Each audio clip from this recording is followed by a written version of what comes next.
Hey, what's up? I'm Mac, and I am creating this series to show people who are interested to learn more about basic mountaineering and what types of equipment that you need to source in order to get everything you need to do sort of a variety of mountaineering objectives. I started this series mostly because I've been getting into mountaineering for the last couple of years, and I'll be joining an organization called Veterans Adventure Group on our expedition to Aconcagua this upcoming January. Now, Veterans Adventure Group is currently in the process of doing a fundraising campaign to raise money for this expedition. And so if you can, besides liking this video and subscribing to see all of the equipment that we're gonna be putting out, follow Veterans Adventure Group on Instagram or take a look at their website to see a donation page. Basically, one of the big questions that some people might have is what kind of backpacks do you need? And I'm not going to talk about or give a specific review of a backpack. I might review other equipment that I really like, but I don't think you can really go wrong with different brands, but I will talk about different brands really quick. But basically talk about from the totality of all the backpacks that you might need. And I even have a bonus one that I'll show in a second. What are some of the backpacks in terms of the size ranges and why you might need them? So I have a few backpacks here that I'm going to show, and I think it'll be a really good way to go over sort of, you know, the broad base understanding of different sizes and the different needs of each backpack. So I'll just put them all to the side and we'll start from the biggest. Over there. So the first backpack I have is sort of the big expedition backpack. I have the Osprey, let's see, what brand is this? The Osprey Aether. It is like a 95 to 100 liter backpack. So basically, if you want to do a big expedition like Aconcagua or Denali, you're going to need a big backpack. The cool thing about backpack brands is there's not a lot of different options in terms of, well, actually there's a lot of different brands out there. I went with Osprey. I got it for a pretty good price.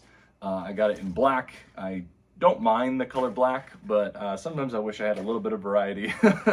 But essentially what you need is just a big volume pack. The thing about this, to start as your first backpack, I would say that it's going to be a little bit overkill for a majority of smaller mountaineering objectives, particularly like day trips. So this may not be something that you want to start off with, but if you want to pursue high altitude mountaineering, it is probably something that you're going to have to invest in eventually.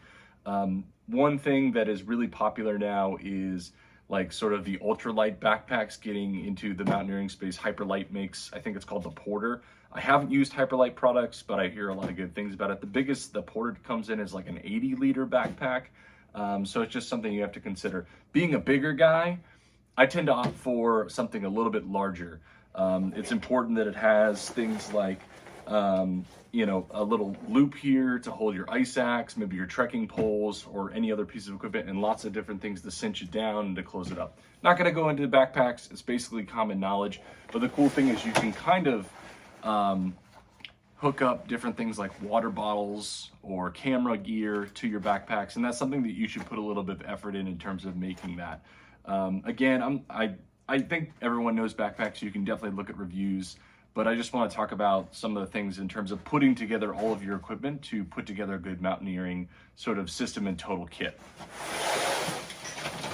So the next backpack you want to have, or you're eventually going to want to have, is like sort of in the 55 to 65 or 55 to 75 liter range. I have, again, an Osprey. I got it for a great price. This is the one I've actually used the most. I used it on Rainier this year. It's definitely held up. Essentially, the difference is more volume, but what you're looking for is something that if you're doing a 1 to 2 day trip, that you can fit all the necessities. You can fit, you know, your sleeping bag. You can fit your tent if you're using a single tent system. You can fit all of your necessary food. And it even does work for like a day trip, you know, if you need. I will say that it's a bit overkill for like single day, but you can cinch it down. It doesn't look that ridiculous. As a bigger guy, I tend to opt for a 65. Some people opt for a 75, but I've even seen people, maybe if you're a little bit smaller, utilize sort of a 55 to 60. My brother personally, who's my primary climbing partner, actually utilizes a 60 for this range. So you kind of want a big backpack for big expeditions to handle all your different stuff. And then you want kind of a medium range backpack. You know, I'll just say that the other cool thing about a lot of these modern packs, and I think Osprey I don't know if I could compare it to anything, but they're kind of like the, let's say the Mercedes-Benz of backpacks, in that they have all these gadgets and bells and whistles, and they're really nice. But like I said, the Hyperlight with the Ultralight, you can really buy speed. And that's something that I think is something you want to consider, because you can get something for significantly lighter that shaves off a little bit of pounds, or maybe you want all the bells and whistles and all the little different pouches, like the hip pouches. So the Osprey comes in sort of an all-in-one package, which is really nice. And a lot of them come with like a pack cover. Again, sort of that middle ground. And again, the final thing that I'll put is you want like a day pack. This one is a Lowe Alpine backpack. Lowe was very famous back in the day. I think they're still around for sure, but making really innovative equipment. I actually got this, and here's my tip of the day, on eBay. It did have a broken chest strap, but I had to replace the buckle. And so for 40 bucks, counting everything in, shipping, and the replacement buckle, I was able to make an adequate 40-liter backpack. I think 35 to 45 is great for this category. Some people might even go lighter. That's totally fine. But essentially, to cover all your bases for any type of objective, having sort of a big, a middle, and then a smaller day trip backpack. This would be my primary preferred backpack for day trips as well as ski mountaineering.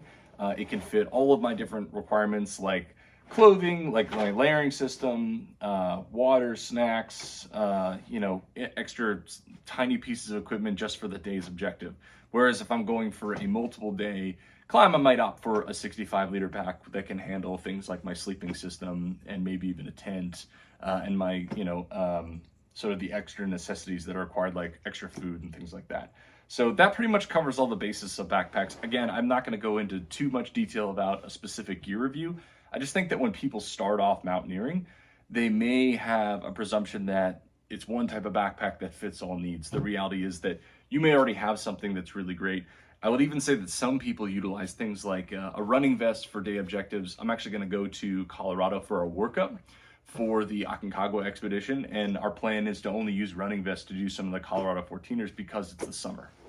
The final sort of bonus backpack, if I can pick it up,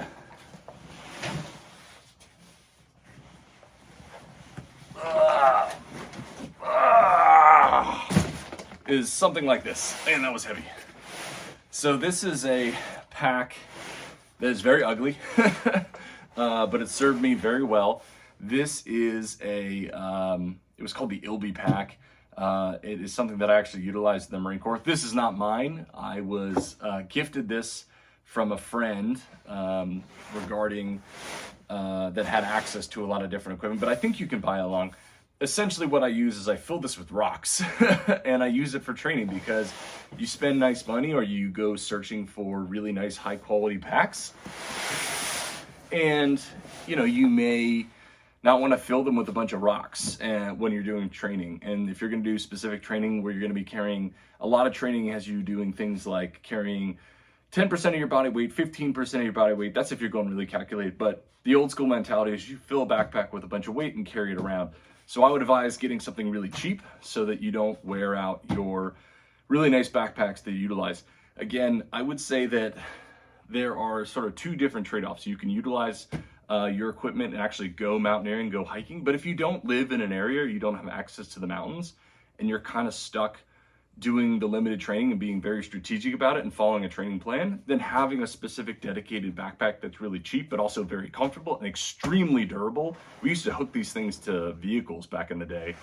Can be a really good investment for yourself in terms of getting that. And truth be told, this was free for me, but I've seen things like this online for very affordable prices. So again, that's sort of my tip of the day. Hope it's helpful for you building up your mountaineering kit so that you can start training and pursuing high altitude or even regular mountaineering to your specific goals and desires. Have a good one. Thanks again. And don't forget to follow Veterans Adventure Group on Instagram and look them up on Veterans Adventure Group, the website.